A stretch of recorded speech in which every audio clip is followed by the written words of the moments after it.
Hey everyone. So yesterday in Turkey, Turkish president and famous Israel hater Erdogan hosted Palestinian Authority President Mahmoud Abbas. It was a full delegation, press conference, the whole production. And I want to walk you through both speeches and stop where it matters. I'm not going to read every word of them, but in the media reports of this, there was really only been one-liners pulled out. And there was a lot in this that I think is important for us understanding what Turkey is doing, where things are going with the Palestinian Authority, and how this affects Israel in terms of the Gaza Strip, and how it affects things over the next few months that I want us to be able to be smart about and look for. Now, there's a religious framing that both men put into their speeches that goes beyond the normal diplomatic language, and I think this was part of the point, and it's part of a pattern of Erdogan. And this whole meeting and everything that Erdogan said really fits into a pattern of Erdogan's behavior across the region that I've talked about a lot, the way he's embedding himself into every situation.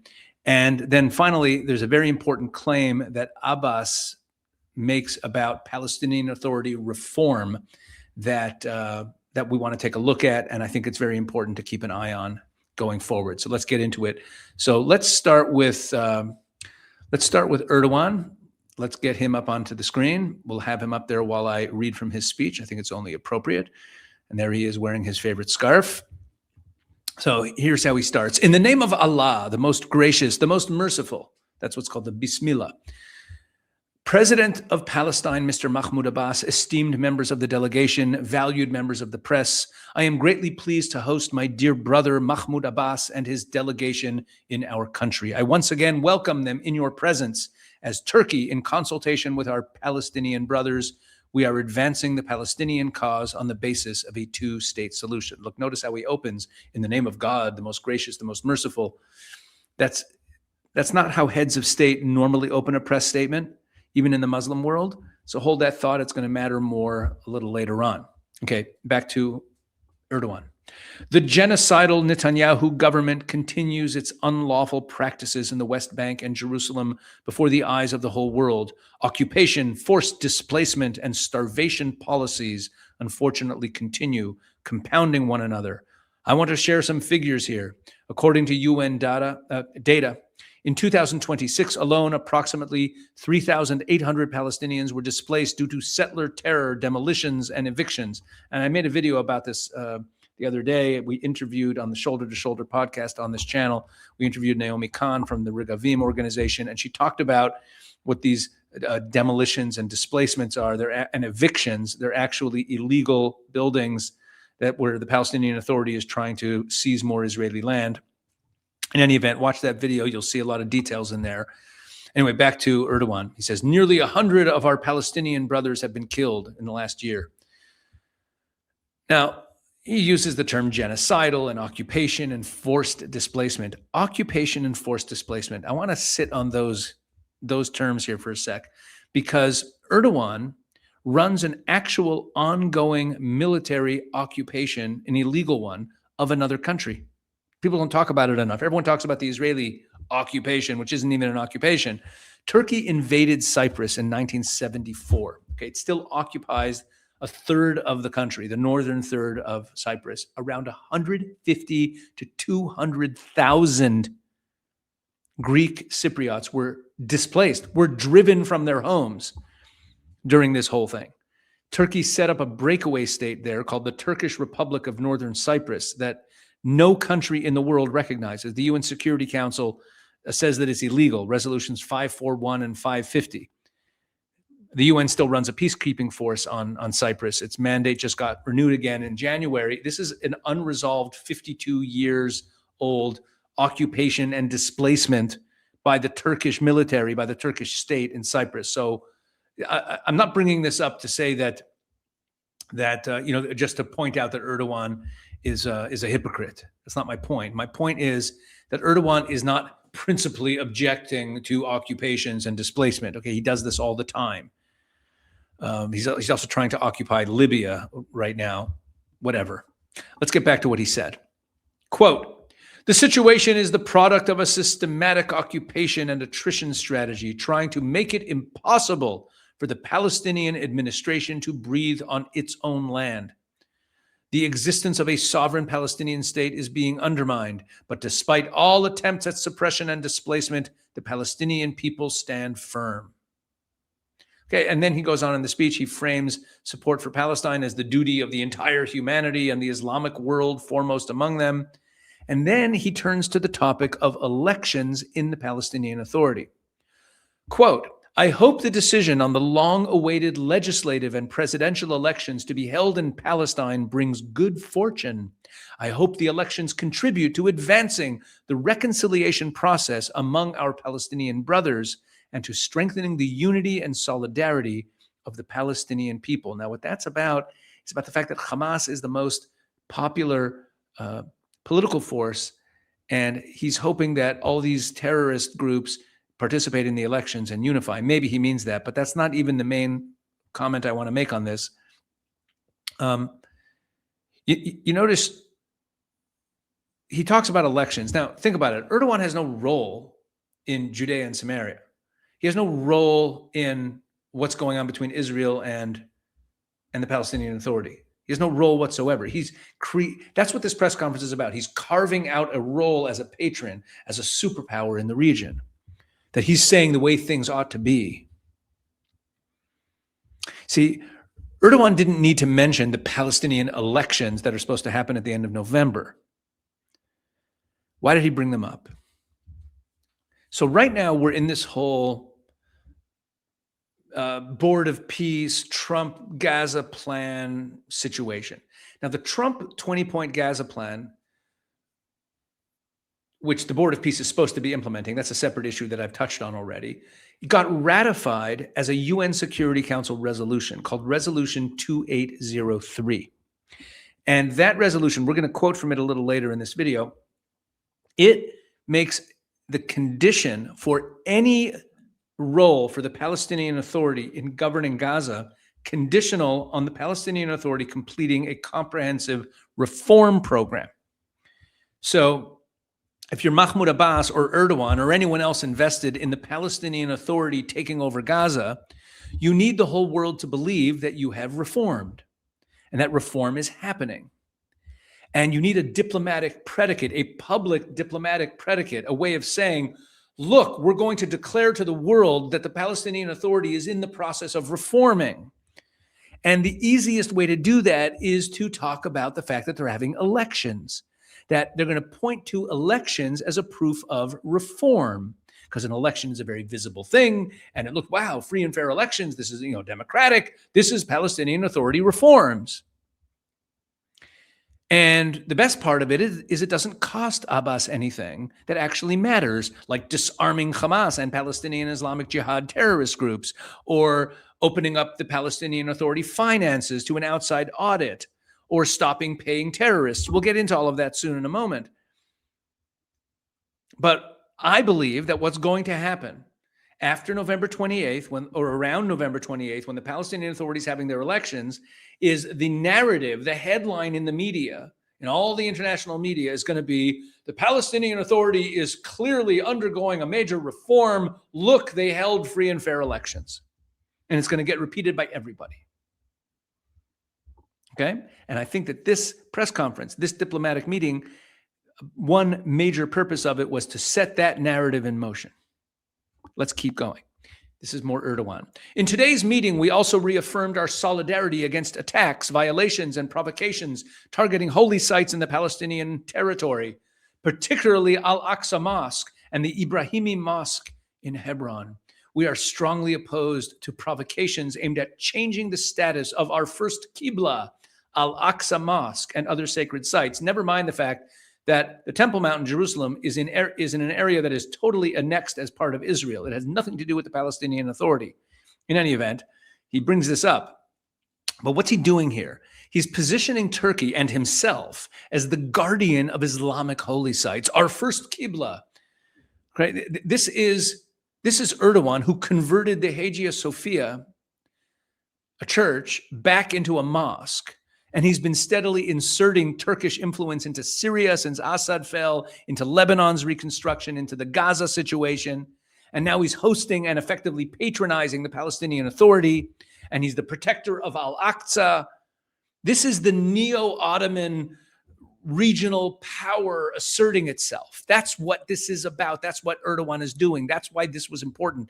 He doesn't want, he's got his fingers in Syria. Well, more than that, he owns Syria basically now, and he's sticking his fingers into Lebanon and getting his NGO, the IHH, into Gaza and trying to become part of the International Stabilization Force. And he's one of the mediators of the Gaza Board of Peace deal. And now he's becoming the patron of the Palestinian Authority. This is what Erdogan is doing.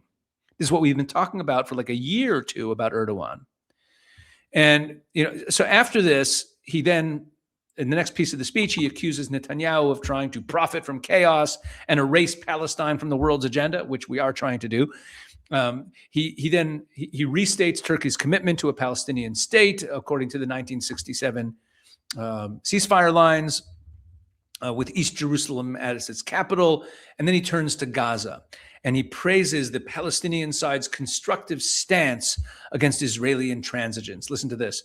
Quote, "The people of Gaza have clearly shown that they stand for peace, that they want peace, and that they have a strong will toward that end." And he then closes by thanking Abbas's delegation and offering condolences over an F-16 crash that day that happened in Turkey. Okay, and then he gives the floor over to Abbas. Now, his speech was in Turkish. I ran it through a translator to get it into English. Abbas spoke in Arabic. But notice what he says here. He talks about how the Palestinian people, the people of Gaza, want peace. Very nice. This is a guy who hosts the Hamas leadership in working with Qatar to preserve the Hamas guys. All right. Talk about wanting peace. Let's go to Abbas's speech now. So I guess we should pull him up on the screen. It's only fair. Here we go. Here's Mahmoud Abbas. Lovely picture of him. And what does he have to say? So he opens as follows.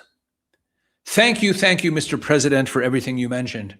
In the name of God, Allah, in the name of Allah, the most gracious, the most merciful, O you who believe, be patient, compete in patience, stand firm and fear God that you may succeed. God Almighty has spoken the truth. There it is again, the Bismillah. And this time he quotes the Quran, a verse about being patient and standing firm in patience. Like, we're taking the long view. We're going to be resilient in this long fight for Palestine. But notice both of them opened with Allah. And that continues to tell us what we're actually seeing here in this event. He then goes on, he starts off, he thanks Erdogan and Turkey for supporting Palestinian rights, for humanitarian aid to Gaza, for treating the wounded and hosting Palestinian students. And then he gets into the substance of his speech. And he says as follows, quote, "We affirmed the importance of expanding dialogue and understanding among the countries of the region and the importance of the joint defense agreement recently concluded between Saudi Arabia, Turkey, and Pakistan, a highly important agreement which we hope will be the beginning of a broader agreement that contributes to strengthening security and stability and protects the interests of the Islamic nation." Protects the interests of the Islamic nation. Okay, that's the head of the Palestinian Authority describing a trilateral defense pact between Turkey, Saudi Arabia, and Pakistan, nuclear-armed Pakistan, in civilizational religious terms. Not in state terms, not in geopolitical terms, but in civilizational religious terms. It's a Sunni bloc, right? It's the Muslim nation. And then he repeats the standard PLO line that a just peace requires ending the occupation and establishing a Palestinian state with East Jerusalem as its capital. And then he turns to Gaza. Quote, "Regarding the Gaza Strip, we praise the efforts of our brothers in Turkey, Egypt, Qatar, and also the United States for the ceasefire. We support international efforts to implement Resolution 2803, ensuring the end of the war and the return of the Palestinian legitimacy to Gaza. We have said and continue to say, no state in Gaza and no state without Gaza. Any arrangements concerning Gaza must be made through the state of Palestine." Now, before we get to Resolution 2803, I would be remiss if I did not do this, and that is tell you about the webinar we're having on Sunday. Sunday's webinar, you do not want to miss this. Mamdani's New York City, a warning to America. 2 p.m. Eastern time, 9 p.m. in Israel, but you could watch it on your own time so long as you register. That way you'll get the link to the full webinar. And our panelists are amazing. We have the former mayor of New York, Rudy Giuliani, a truly historic figure. We have Shabbos Kestenbaum of PragerU, Ariella Novak, who's an independent journalist who is a frequent contributor to Fox and to JNS and others. And she's been very involved in the whole, in covering the Mamdani situation. The great author on Islam, Robert Spencer, will be joining us, as well as Rabbi Daniel Schoenbach, who's a prominent therapist and activist in New York, and has been a big part of the pushback against the disastrous Mamdani policies in New York City. Again, this is 2 p.m. Eastern time, 9 p.m. in Israel, if you can make it then. If not, still register and you'll get the link to the full webinar. You can register by clicking the link in the description of this video, or go to israel365.com/Mamdani, or you can scan the QR code that is on your screen. Okay, now I want to talk about this Resolution 2803 that just got mentioned. Now, what is Resolution 2803? I mentioned it before, but very quickly. Trump came out with this 20-point Gaza plan, right? Great. The 20-point Gaza plan then was brought to the UN Security Council. The UN Security Council then turned that into Resolution 2803. So it basically took the whole thing, cut and paste, and stuck it on as the second part of Resolution 2803. And Resolution 2803 has a preamble to it, meaning it has, well, it's not a preamble, it's the resolution itself, and the appendix of the resolution is the 20-point plan. That's what it is, okay? Now, in Resolution 2803, what does it say in there? I mean, here's Abbas saying, let's read it again. He said, we support international efforts to implement Resolution 2803. But in Resolution 2803, it actually specifically states that the Palestinian Authority must undergo a reform program, and it names exactly what that reform program is. Let's take a look.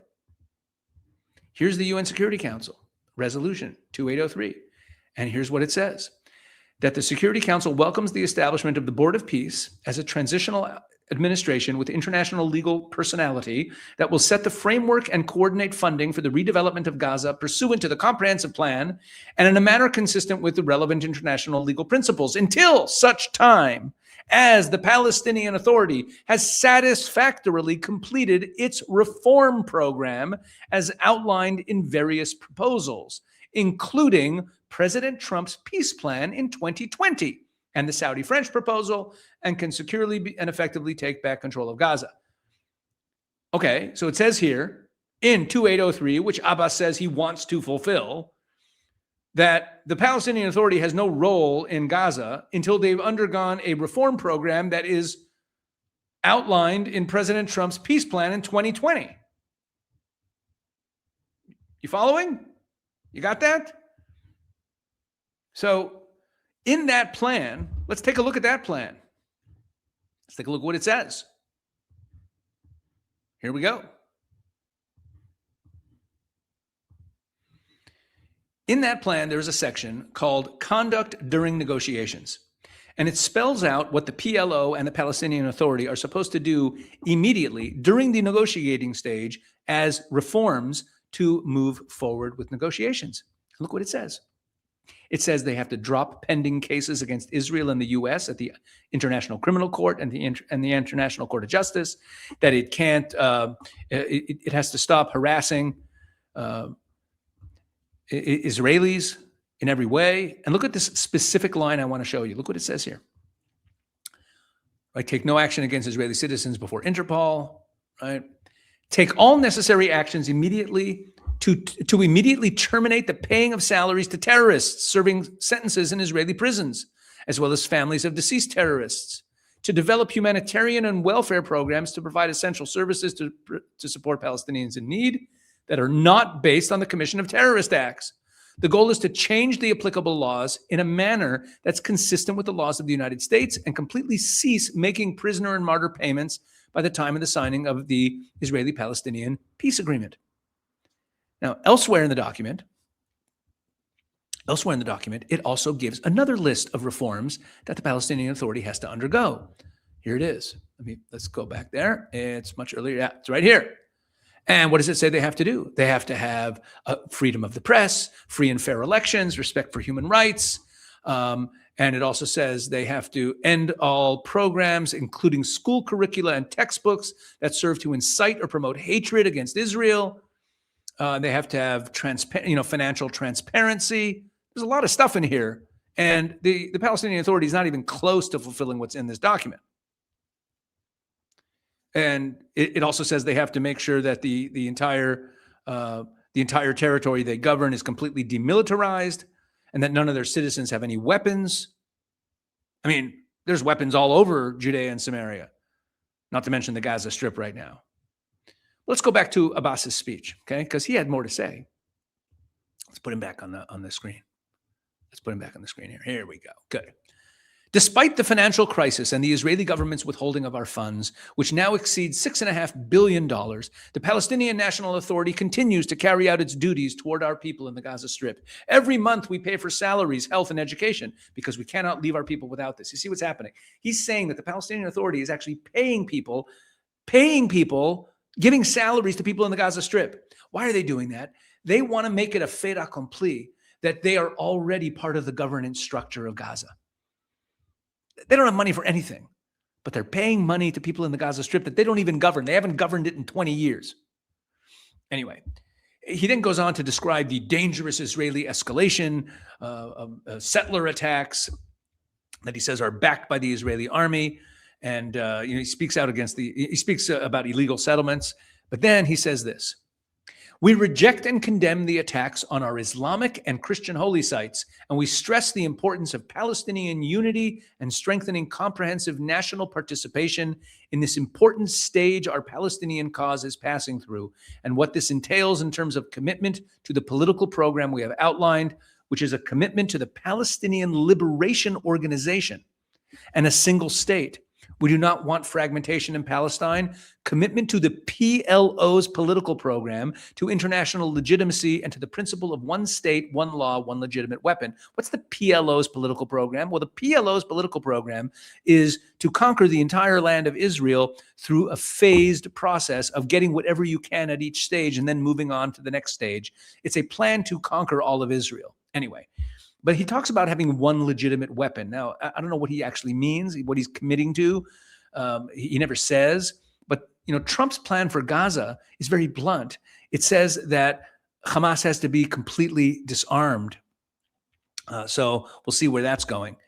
And he goes on. Let's move on to a more of Abbas. In this regard, and this is important, this is one of the keys, we renew our commitment to the National Reform Program and to holding legislative elections on November 28th, 2026, and to be followed by convening the National Council and organizing presidential elections in 2027. In other words, this election that's coming up November 28th that they're talking about in this press conference is only for the legislature. It doesn't change out Abbas. Abbas, the president, then they're going to have they're committed, and they haven't set a date for this one yet, at sometime in 2027, they'll have a separate election for the presidency.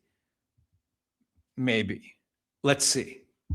And then he talks about how they've already had elections for municipal councils and youth councils and a Fatah conference and a student union conference. He's trying to show that there's momentum towards more democracy in the Palestinian Authority areas. Look what he said here. We renew our commitment to the National Reform Program. That's the line. And that pairs directly with Erdogan saying that I hope these elections bring good fortune. In other words, if we have the elections, we can sell to the world that there's reform happening. That's what this is about. But look at what reform is supposed to include, as I said before. Right? It's supposed to have free press, free and fair elections, some sort of constitution, an independent judiciary, transparent and corruption-resistant financial institutions, an end to incitement in school textbooks, full demilitarization. All of this is in the 2020 plan that Resolution 2803 says that they have to fulfill, and the Trump 20-point plan says they have to fulfill before they can take over Gaza. So when Abbas says we're committed to the reform program, does he mean all these things?